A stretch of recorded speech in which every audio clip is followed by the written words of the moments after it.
I was yet a child when my parents were enlisted as soldiers in the army of the Lord. And as children we were witness of this great holy calling and the amazing race of grace. Now I too have enlisted myself in this race, a race not for the swift, but for those who endure until the end of the earthly age. I was young and at times took a rest along the road, but now I'm older and I'm more focused. I run this race with purpose in my mind, and my heart is set on Him, the author and the finisher of my faith. How do I begin to fathom your inexplainable awesomeness? I wonder at times why I'm so consumed with this calling. Then my mind goes back to the morning when you met me high in the skies and you were dancing. You were high above the ocean and you were like the sun, yet much greater, but you were mighty.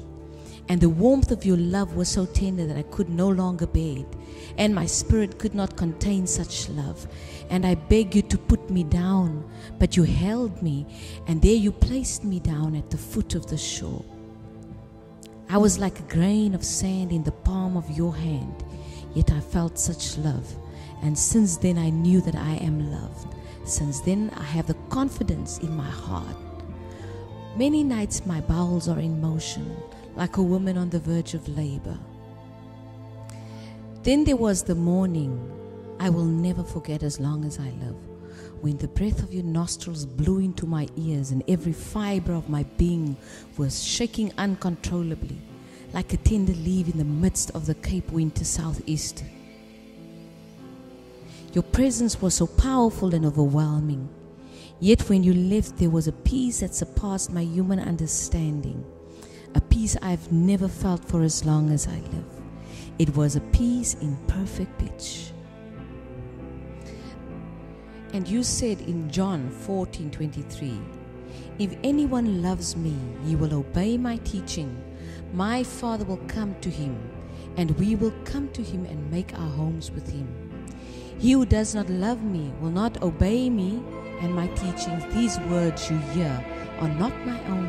They belong to the Father who sent me. Lord of hosts, the earth is yours and the fullness thereof. And who is man that thou art mindful of him? You have made him a little lower than the angels, yet you find it fit to dwell among men. And how do I begin to fathom your inexplainable awesomeness? Oh, at times I laugh and I say, great and mighty God, you have set yourself so high above the millions of galaxies. You have built your chambers in the loftiness of the universe, and you are looking down on man. Yet you loved him so much that you bore someone in and of your likeness, and you gave that part of yourself in the prototype of the man called Jesus. God, oh God, thou art omnipresent, omniscient. And I echo the words of King David in Psalm 139 that says, oh Lord, you have searched me. You know me. You know where I sit and when I rise. You perceive my thoughts from afar. You hem me in behind and before. You have laid your hand upon me. And such knowledge is too wonderful for me, too lofty for me to attain. Where can I go from your spirit, and where can I flee from your presence? If I make my bed in hell, you are there. I will rise on the wings of the dawn, and if I settle on the far side of the sea, even there your hand will guide me. Your right hand will hold me fast. For you, O God, you have created my inmost being, and you knit me together in my mother's womb. I praise you because I am wonderfully and fearfully made.